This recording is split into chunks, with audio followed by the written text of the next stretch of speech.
ناظرین السلام علیکم۔ ناظرین، اتہاس سے پتہ چلتا ہے کہ جیسے جیسے ہماری یہ دنیا ٹیکنیکل ہوتی گئی ویسے ویسے دنیا میں بڑے بڑے بدلاؤ دیکھنے کو ملے، اور دن بدن یہ دنیا اور بھی زیادہ ایڈوانس ہوتی چلی گئی۔ مثال کے طور پر اگر ریل گاڑی کی ہی بات کر لی جائے تو جب ہماری دنیا میں ریل گاڑی آئی تھی تو اس نے پوری دنیا کے لوگوں کی سوچ کو ہی بالکل بدل کر رکھ دیا تھا۔ یہی وجہ تھی کہ اس دور میں ہماری دنیا کے جتنے بھی بڑی بڑی سلطنتیں، طاقتور علاقے، طاقتور دیش اور طاقتور ریاستیں تھیں، ان سبھی نے جلد سے جلد یہ کوشش کی کہ اس سسٹم کو وہ اپنے علاقے میں بھی لے کر آئے تاکہ اپنے علاقے کو اور بھی زیادہ مضبوط بنا سکیں۔ مثال کے طور پر ہمارے دیش بھارت میں بھی ریل کو لانے کا کریڈٹ انگریزوں کو دیا جاتا ہے۔ انگریزوں کو علاوہ اس طرح کا ایک ریلوے پروجیکٹ سلطنت عثمانیہ میں بھی دیکھنے کو ملا تھا، جب سلطنت عثمانیہ کے آخری سلطان یعنی کہ سلطان عبد الحمید نے حجاز ریلوے نام کا ایک پروجیکٹ شروع کیا تھا،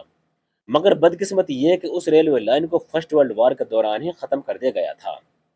لیکن ایک بار پھر سے اب پچھلے کچھ سالوں سے لگاتار عرب دنیا سے جڑے ہوئے ایک بڑے ریلوے پروجیکٹ کی چرچائیں ہو رہی ہیں۔ مسلم دنیا کا ایک ایسا بڑا ریلوے پروجیکٹ کہ جو اگر کامیاب ہوتا ہے تو نہ صرف مڈل ایسٹ بلکہ پورے عرب دیشوں کو یعنی مسلم کنٹریز کی قسمت کو بدل کر ہی رکھ دے گا۔ مڈل ایسٹ یعنی کہ عرب مسلم دنیا کا یہ ریلوے پروجیکٹ کیا ہے، اس پر کون کام کر رہا ہے، اور ساتھ ہی ساتھ اگر یہ پروجیکٹ کامیاب ہو جاتا ہے تو پوری مسلم دنیا پر اس کا کیا اثر پڑے گا۔ معزز ناظرین، اس ریلوے پروجیکٹ کے بارے میں کچھ بھی جاننے سے پہلے ہم کو اتہاس میں تھوڑا اور پیچھے جانا پڑے گا کہ جب 1981 میں بحرین، کویت، عمان، قطر، سعودی عرب اور یونائٹڈ عرب امارات جیسے 6 عرب مسلم دیشوں نے مل کر ایک بڑا فیصلہ لیا تھا۔ 25 مئی 1981 کے دن سعودی عرب کے مشہور یعنی کہ ریاض کے اندر مسلم دنیا کے ایک نئے سنگٹھن یعنی کہ ایک نئے گروپ کی بنیاد رکھی گئی، جس گروپ کو آج کے دور میں جی سی سی یعنی کہ گلف کوآپریشن کونسل کے نام سے جانا جاتا ہے۔ ان دیشوں نے یہ بڑا فیصلہ اپنے دیش کی ترقی یعنی کہ اپنے دیش کا ڈیولپمنٹ کرنے کے لیے کیا تھا۔ اس گروپ کو بنانے کا مین مقصد یہی تھا کہ آپس میں ایک دوسرے سے کنیکٹ ہو سکیں اور ایک دوسرے کے بڑھ چڑھ کر پولیٹیکلی اور اکنومیکلی مدد کر سکیں۔ حالانکہ دوستو، اس بڑے فیصلے کی وجہ سے امید کے مطابق ان سارے دیشوں کو فائدہ بھی ملا، اور دھیرے دھیرے ان سارے دیشوں نے مل کر تیل اور گیس کی مدد سے بہت سارے پیسے بھی کمائے۔ ظاہر ہے تیل اور گیس ہی ان دیشوں کی طاقت ہوا کرتی تھی، اور تب سے لے کر آج تک اس گروپ کو یعنی کہ جی سی سی کو تیل اور گیس کا بے تاج بادشاہ بھی مانا جاتا ہے۔ مگر دوستو، جیسا کہ ہمیشہ سے کہا جاتا ہے کہ وقت اپنے آپ کو ضرور بدلتا ہے، اور ایسا ہی کچھ سن 1908 میں ہوا تھا کہ جب پوری دنیا میں آرتھک مندی دیکھنے کو ملی،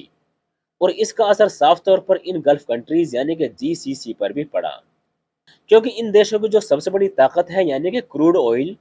اس میں بھی کافی حد تک مندی دیکھنے کو ملی تھی۔ دراصل دوستو، آپ آسان بھاشا میں یہ سمجھیے کہ سال 2008 کے بعد ان سارے ہی دیشوں کو احساس ہو چکا تھا